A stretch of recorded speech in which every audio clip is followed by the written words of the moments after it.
Good evening, MCOF. Mayong gabi ninyo tanan. So, kumusta? And salamat kayo sa tanang mga leaders sa church, nga tanang mga faith groups sa church, nga gi-celebrate mi og Pastors Appreciation Month. So, we received an offering, and then we had a lunch. So, salamat kayo sa nga tanan sa inyong init kayo nga kasing-kasing. So, this is really a wonderful year para sa MCOF kaya na-celebrate sa mga pastor. So, in behalf sa tanang mga pastoral staff, and gusto dyo ko magpasalamat nyo dako kayo sa nga tanan. So, the Lord has been so good to us. So, as ato ang church today, we had like 4 Sunday service na. Then we started 4 weeks na nga midweek sa Basak sa MDS sa bago na to nga location, and I'm so happy a lot of people are coming in na sa ato ang church. Namalik na sila og simba dayon sa Karahay, and daghan kay mga kaigsuon na nakita nako. So I'm so happy padayon ta og ampo, padayon tag ampo sa safety.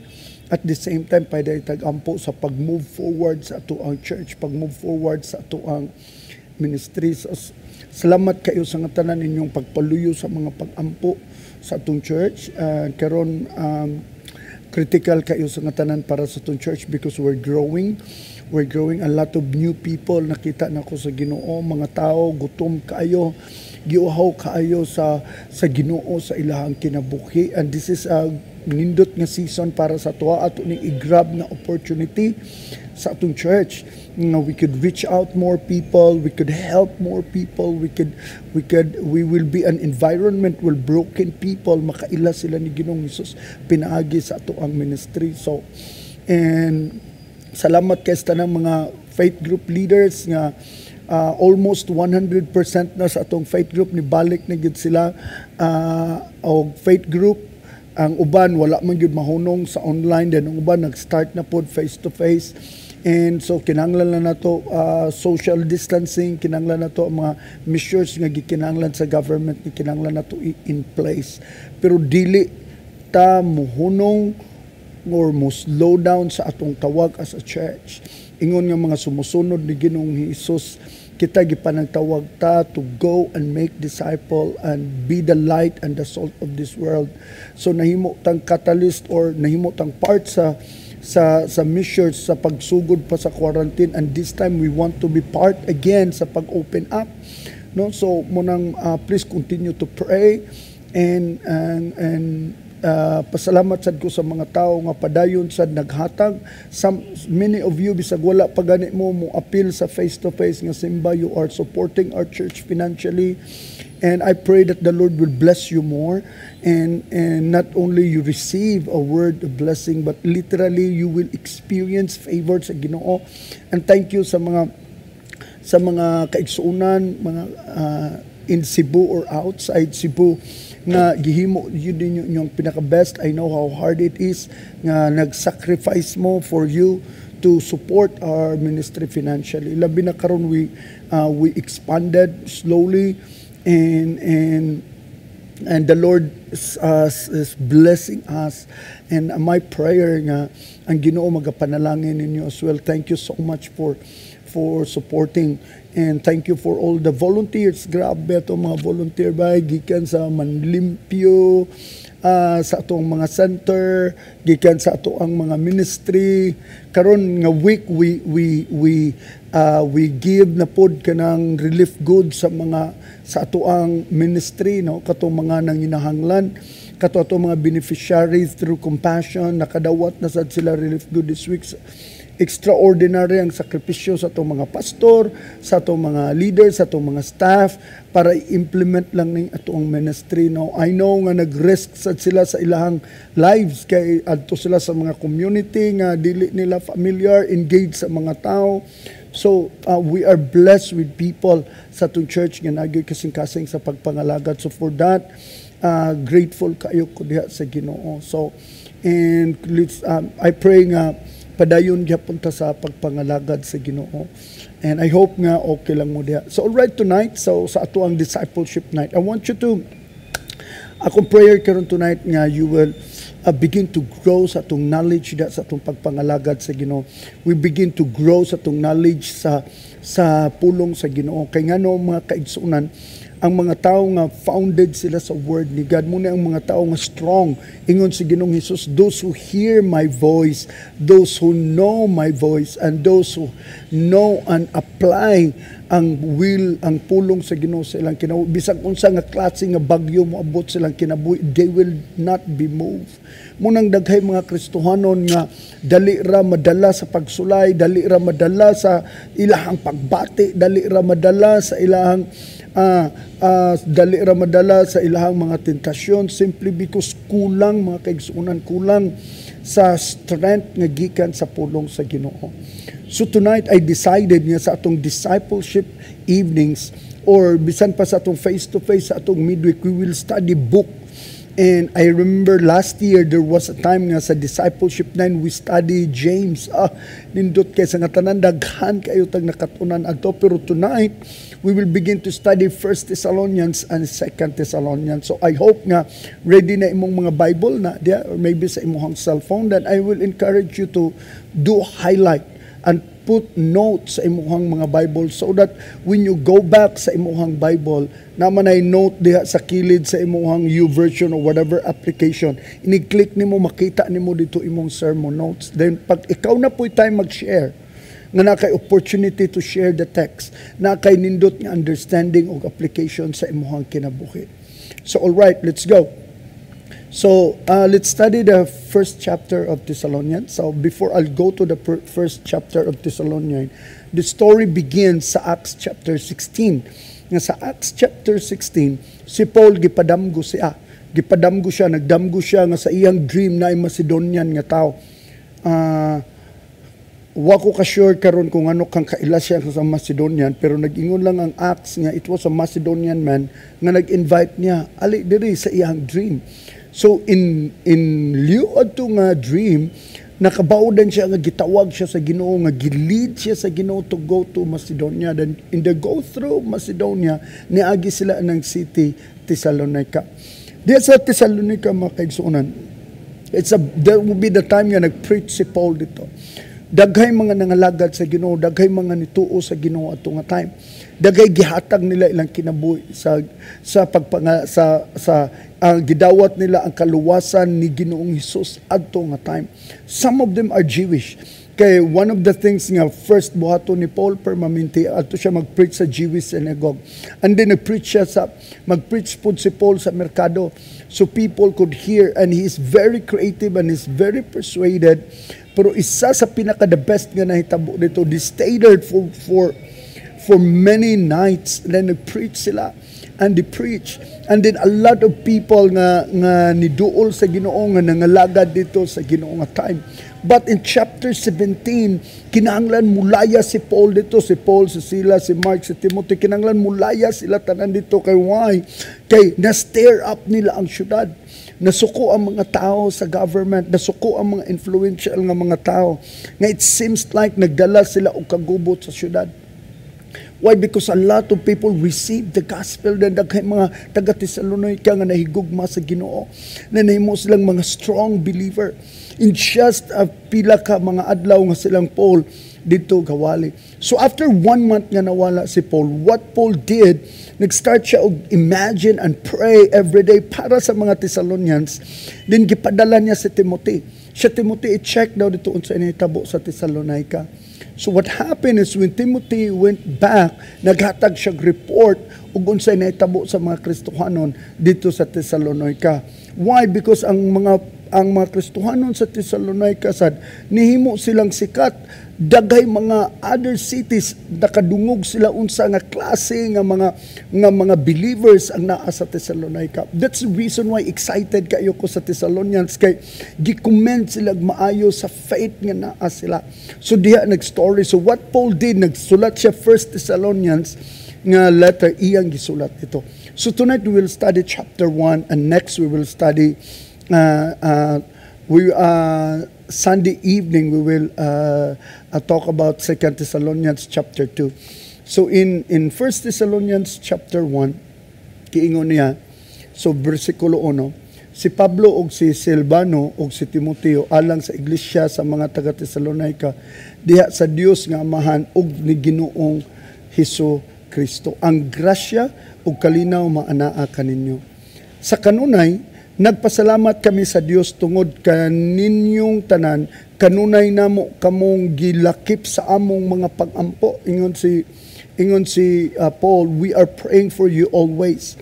Naghinumdum sa inyong buhat sa pagtuo og pangabudlay sa gugma og sa malahutayong paglaom diha sa atong Ginoong Hesukristo atubangan sa Dios nga Amahan kanamo. So this is very very important kay isa kini nga chapter gisulti na ni Paul o unsa iyang tulo ka butang nga gipasalamatan sa kinabuhi ining mga taga Thessalonica. Una, ang ilahang grabe kainit sa pagpangalagad sa Ginoo. Why? Because paglakaw nilang Paul kini nga church gi-persecute ni nga church. So ang uban nila nawadan og trabaho, ang uban nila nawadan og negosyo, ang uban nila nahimong outcast sa ilang society, ang uban nila nawadag higala, ang uban nila nawadan sila og ginikanan, nawadan sila igsuon kay outcast sila tungod sa ilahang pagtuo. And this is very very powerful kay sometimes in the most challenging times sa atong kinabuhi mga kaigsuonan, mauni nga panahon nga gikinahanglan nga mas kusganta sa atong pagtuo diha sa Ginoo. Sa panahon sa mga pagsulay, sa panahon sa mga pagpanginahanglan, sa panahon sa balatian, sa panahon sa kakulangon, sa panahon nga gi-challenge ta, mauni the more nga mas gidemand ang pagtuo sa Ginoo sa ato ang kinabuhi. And this is extraordinary for us today because sometimes dili na to masabtan nga in times sa comfort and abundance mao panunang panahon nga ang mga Kristohanon musibog sa pagpangalagad sa Ginoo. Munang ningon si Paul, ako mong i-comment, salute ko ninyo kay in the middles of trials, in the middles of persecution, ni grabe ang inyong paghigugma diha sa Ginoo. Munang tonight nindot kayo sa ngatanan if you really want to reflect. Are we on fire diha sa pagpangalakad sa Ginoo? Yes na ay risgo, yes na ay kakuyaw, yes na ay uncertainty sa atong ugma sa pagpangalagad sa Ginoo. Feeling na to wala tay kasiguruhan. Pero sigurado ko dili pareha tong kahimtang sa mga Kristohano dito sa Thessalonica. Because ang mga tao dito sa Thessalonica, pag-agi nilang extreme persecution, some of them were killed, some of them they lost a family kay dili na sila dawaton sa panimalay. Pero in the midst, ang ilang klase nga pagtuo na himo pang panalangin sa ubang mga magtutuo sa gapalibot ng mga syudad. And this is very very powerful para nimo o para nako tonight. Because sometimes sa atong pagpangalagad sa Ginoo, wala na takabalo sa value sa risk. Usay sa pagpangalagad sa Ginoo, usay magpangalagad sa Ginoo, dali ra kayo ta mapugnan igsuon. Sa mga gamay nga pagsulay, sa mga gamay nga balatian, mabugnaw dayon ta. Makita lang tagtao nga dili taganahan, mabugnaw dayon ta. Pagangato ang gusto dili gani matumanan, mabugnaw dayon ta. Dali ra ta mahiubos, dali ra dayon ta madown, dali ra ta madiskurahi. Munang can I challenge you tonight? As a believer, as a disciple, as a follower ni Jesus Christ, fan the flame. Importante kayo nga atong paipayan, atong kainiton sa pagpangalagad o sa atong kadasig sa pagpangalagad sa Ginoo. Kinanglan evaluate na to every day, unsa nga klase nga gugma, unsa nga klase nga pagtuo nga naata. Kristohanon rabata sa pagkaambundansya, Kristohanon rabakata pagkanindot ang panahon, Kristohanon rabakata pagkita ang leader, walay ni oppose nato. What if kung opposite ang baliktad ang sitwasyon nga naani mo? Can you live in faith in God? Kung matinud-anon lang bata kung naata, dili bata matinud-anon kung wala ta, mas mainampuon lang baka ta kung daghan ta, di baka ta magmainampuon kung wala ta. Basin masimbahon lang ta sa Ginoo, worship po lang ta sa Ginoo kung daghan ang tao, kung kita raw sa raw, we never worship God. We only complain. That's the reason why it is very, very important for us to fan the flame sa atong pagpangalagad sa Ginoo. Para sa mga kaubanan nako nga dugay na nga nakailas Ginoo, nga dugay na nga nangalagad sa Ginoo, importante kaayo ni para nimo o para nako today nga kinahanglan initon gyud nato kanunay ang kalayo sa atong pagpangalagad sa Ginoo. Importante kayo para nato nga ang atong pagpangalagad sa Ginoo lunod patay gyud, especially na karon nga panahon na usahay diha sa mga panahon nga naay mga pagsulay, maunang panahon na nga mas gikinahanglan nato ang Ginoo sa atong kinabuhi. Maunang panahon na nga gi-challenge ang unsa ta nga klase nga pagkakristohanon. Let's begin to stand in faith. Kay makaigsunan, sometimes we grow faith in the environment nga puro pleasure o puro comfort. Munang ang mga tao sa Thessalonica ningon si Paul, amazing ang klase nga pagtuo nga naamo. Kabalo ka sa sunod nga bersikulo ningon siya, mga igsuon, hinigugma mo sa Dios. Kami nasayod sa inyong pagkapinili, kay ang among maayong balita ni abot kaninyo dili sa pulong lamang kundi usab sa gahom sa Espiritu Santo. So you see, ang ilang Christian life dili lang na bind sa words kundi gahom sa Espiritu. Anang gahoman makaigsunan, dili ba na kinahanglan gahom sa Ginoo ang kausaban sa kinabuhi sa tao, ang kausaban sa imong priorities, ang kausaban sa imong perspective, ang kausaban sa imong pagbati. Ingon si Paul, dili lang mo nakadawat sa mensahe sa kaluwasan, man, nadagkutan gyud mo sa kalayo sa balang Espiritu Santo. Kamo nasayod usab kaming matanga diha sa inyo taliwala tungod kaninyo, ug kamo misundog kanamo og sa Ginoo, kay kamo midawat man sa pulong taliwala sa daghang kasakit, dinuyugan sa kalipay sa Espiritu Santo. Tungod ni ana kamo nahimong panag-ingnan sa tanang mga magtotoo sa Macedonia ug sa Akaya, kay dili lamang nga gikan kaninyo ang pulong sa Ginoo nga mikailap sa Macedonia ug sa Akaya, kundili ang inyong pagtuo sa Dios nadungog sa tanang dapit, nga tungod ni ana wala na kinahanglana ang nga magasulti kami pa og bisan unsa.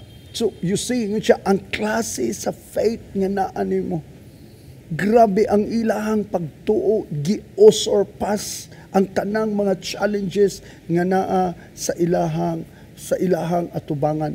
Kay sila gayud ang nagbalita kaninyo mahitungod kanamo kung giunsa ninyo kami pag-abi-abi o giunsa ninyo pagdangop sa Dios gikan sa mga Dios aron sa pag-alagad sa buhi nga matuod nga Dios. Kay kini sila tanang mga duwala lang sila nakakaton og pagtuo nga mainiton. Nakakaton pa gyud sila kausaban sa ilahang kinabuhi. Why? Siya, nakita nila giunsa nila pagbiya sa ilang mga Diyos. So, tanta mo mga kaigsunan, nganong nagproblema sila before? Because sa Thessalonica, daghan sila yung mga gods, Greek methodology. So, kada syudad na sila daghang mga Diyos. Pero gibiyaan na ang mga rebulto, gibiyaan na nila mga kaigsunan. Wala na sila musimba atong Diyos sa bato. Nagpagdiyang nakaila sila ni Ginoong Hesus nga ilang tinuod nga Diyos ug manluluwas. They begin to worship God. That's the reason why nangasuko ang ilahang pamilya. Nangasuko ang ilang higala. That's the reason why nga giaway sila sa ilahang mga kaubanan. Dayon piraagi ni ini mga kaigsunon sa changed life. They begin to learn to love one another. Importante kay ni siya ang mga tanan makaigsunan nga niana si Paul, grabe inyong pag-abi-abi na mo, grabe inyong pagigugma na mo. You know what? Why? Because ang tinuod niya conversion makaigsunan sa pagkakristohanon, mo grow imong gugma sa uban. Laliman ka nga si Ginoong Hesus ni ingon siya nga higugmaa ang imong kaaway. Wa siguro laing reliyon sa entero kalibutan nga higugmaon ang kaaway kita ra. Why? Because when Jesus came, niyon siya, a new command I'll give to you. Dili siya another command. A new command. Nga gusto niya ihatag. Ang new command nga gihatag ni Ginoong Hesus, mga kaigsunan, is love God above all and love others as you love yourself. Can you begin to imagine nga we are defined as a Christian the way we love people? May bawan man nimo mga kaigsunan nga mubugnaw imong pagpangalagad sa Ginoo, and may bawan nimo nga ni parisiyo ang imong pag-alagad sa Ginoo because you don't love people anymore. Nang imong makita permanente sa uban ang sayop na lang. Ang makita nimo sa church ang sayop na lang. Ang makita nimo sa church ang mga bati na lang. You don't value people anymore. Diya nimo may bawan nga ni bugnaw imong pagpangalagad sa Ginoo kay puro na lang ka reklamo. Reklamo sa magwali, reklamo sa manilhig, reklamo sa manghinlo, reklamo sa Bible study leader, reklamo sa imong kauban sa faith group. So, pag puro na lang gani reklamo ang moabot sa imuhang baba, sure kayo ko sa nga tanana, nibugnaw ang imong pagpangalagad sa Ginoo because the one of the things that you are on fire sa pagpangalagad sa Ginoo, you love people over program. You love people over evangelism. You love people over task. That's the reason why ang Christianity is not defined on what we do as a church, or Christianity is not defined by religious rituals. Christianity is defined on how we love God, how we honor God first, how we put God first, and how we love people the way we love ourselves. Munang ningon si Paul, grabe sa diyang gidawat niyo ang Ginoo, abi-abi minyog mayo ang inyong gugma sa matag usa na himong tangible. Nang sultihan ka mga kaigsunan, whatever your situations are, wherever you are today, kung Jesus follower ka, isa sa pinaka-importante kay sa imong pagtuo, begin to love people. Mubitaw nang sometimes it's very strange nga ang mga tao na noon nga close nato mauna nooy nahikawan sa ato ang gugma as a Christian. Sometimes wala na tayo laing makitang nindot sa church, sa bang tao, and wala tayo laing makitang nindot ang makita na to tanan permanente sa iyo. Unang tonight, I want to inspire you. Grow your love for God and your love for others. Ang mga Thessalonians, gibiyaan nila tanan. Gilutos sila. Why? Because they began to start a church. Remember, they begin to gather as a church and they begin to love one another as a church. Kaya ang Christianity is defined how we love other people, the way we love ourselves, more than how we perform religious ritual. And last, tingnan siya. Og sa pag-abot sa iyang anak gikan sa langit, nga iyang gibanhaw gikan sa mga patay. Si Jesus nga nagluwas kanato gikan sa kapungot nga umaabot. Now next is, Paul was talking about imong amazing faith. That's Ginoo. Na surpasses everything.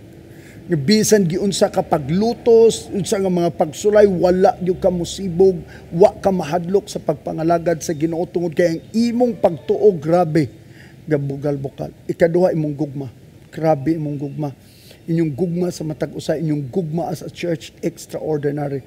And last, wala ninyo igsagpayan ang tanan tungod kay galantaw mo sa pagbalik sa atong manluluwas. I want you to know today nga kung ang tanang butang ni ining kalibutana imong itapad sa pagbalik ni Ginoong Hesus, you will begin to see nga walay value ang tanan. Makita nimo nga imong career di na igsapayan. Imong titulo o kinsa ka di na naigsapayan. Ang imuhang bahandi di na naigsapayan. Imong utang di na naigsapayan. Imong pagpaginahanglan wa na naigsapayan. The reason they were very on fire sa pagpangalagad sa Ginoo, nahimo silang Jesus freak, like kalayo sa pagpangalagad sa Ginoo because their eyes is looking forward sa paglaom nga naa ni Ginoong Hesus. Isip mga igsuon ako diha sa pagpangalagad sa Ginoo. Ang imong kinabuhi, yung akong kinabuhi. Dili ni mo count not until ato ning i-invest diha sa gingharian sa Ginoo. We begin to live a life nga maoy plano ug tawag sa Ginoo sa atong kinabuhi. And the only way to do it is keep off sa atong mga mata sa mga butang ning kalibutan. Atong panalangin, kwarta, opportunity, atong health, they are all gift from God. They are all gift. Salamatan nato ang Ginoo sa mga adlaw nga gidugang niya sa itong kinabuhi, sa mga opportunity nga makapanginabuhi ta, sa mga blessings, pasalamatan nato ang Ginoo.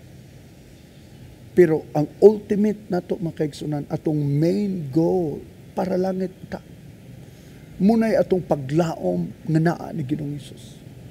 Munang sometimes nga naminaw ka nako tonight, it's okay nga murisgo ka. It's okay nga mo radical ka sa imong pagpangalagad sa Ginoo. Sometimes in the way nga mag-faithful ka sa Ginoo, nga mo barog ka sa imong tinuoan, nga mo embrace ka ni Ginoong Hesus, sometimes you will lost something. Sometimes you will lost opportunity. Sometimes you will lost people around you. Sometimes you will lost friends. Sometimes you will lost and resources. You will lost money. You will lost title. It doesn't matter. Kaya ang atong hope naa sa pagbalik ni Ginoong Hesus. Ang pinaka-importante makaigsunan nga dili ka mabilin sa pagtingog sa trompeta. Ang pinaka-importante nga sa pagtingog sa trompeta, sa pagbalik ni Ginoong Hesus, ikaw ug ako ubanta. Munang sometimes kinahanglan nato i-give up ang atong opinion. Sometimes i-give up nato atong pagbati. Ako as a pastor sa atong church, as a leader sa ato ang panimalay, sometimes akong i-give up akong opinion. Sometimes di man ko ganahan yun sa pagtaod ang kurtina. Sometimes dili man ko ganahan yun sa pagluto ang sudan. Pero I have to give it up. Why? Kay secondary man na. Ang importante nga gatanaw tatanan sa paglaom nga naa ni Ginoong Hesus. Ganun, sometimes akong opinion, ako na lang hilumon, sometimes mga butang di ko ganahan, wala na lang sad ko, total, secondary man na. Importante tao. Importante na higugmata sa mga tao. Usay, ma-feel na nako nga, puya na, ay, anong gahi man na siyang ulo, balik-balik kung di man mutuman. But that is secondary. What is important is we're looking forward dito sa pagbalik ni Ginoong Hesus. Kanang pagbalik ni Ginoong Hesus, makaplagan ka nga ikaw ug ako matarong. Ikaw ug ako gakalayo sa pagtuo. Ikaw ug ako nahigugma sa ubang tao. Ikaw ug ako willing mo sakripisyo sa tanan because at the end we know nga kini tanan biyaan man nato. Atong physical nga lawas, ato ang resources, biyaan man nato.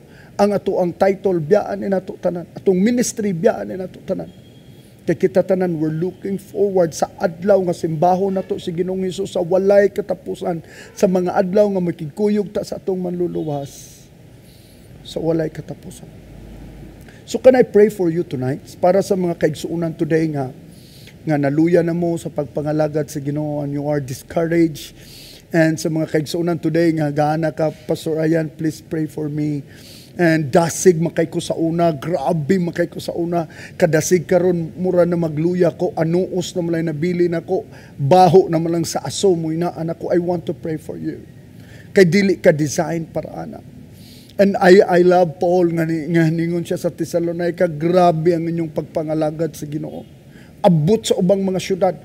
Igdungog ang inyong, can you begin to imagine if people will talk about MCUF like, grabe ang mga tao diya, ay, lunod patay yun sa pagpangalagad sa Ginoo, sakripisyo yun para sa Ginoo, unahon yun ang Ginoo, importante yun nila ang pagpangalagad sa Ginoo. Imagine unsa ta nga klase nga church, what God can do to our city, to this world, through our lives as a church, would we live an extraordinary faith, on fire love for God and for other people, and always looking forward sa pagbalik ni Ginoong Hesus. Ganong importante ni nga magtan-aw ta sa pagbalik ni Ginoong Hesus magsun kay maghatag nig sense of urgency nato. Nga atong inviteon tanan atong pamilya, oy mga lagad ta sa Ginoo, mag-create ag environment nga maka-preach ta nila, ma-invite na to sila sa church, librehon ta mo paniud to para lang makadungog sila sa gospel. We do everything we can nga dili lang kita ang maluwas kung dili hasta ang mga tao that they are dear to us. If you are looking forward sa pagbalik sa Ginoo. Pero pag wala ka magtanaw sa pagbalik sa Ginoo, imong mahunahunaan bagong sakyanan, bagong balay, asa na pong bagong kananan, asa na pong may kalaag, muna imong mahunahunaan. But if you're looking sa adlaw sa pagbalik ni Ginoong Hesus, puno kag sense of urgency. Hey, let's go. Let's win our loved ones para sa Ginoo. So tonight, I want to pray for you. Kay dili pa ulahi ang tanan.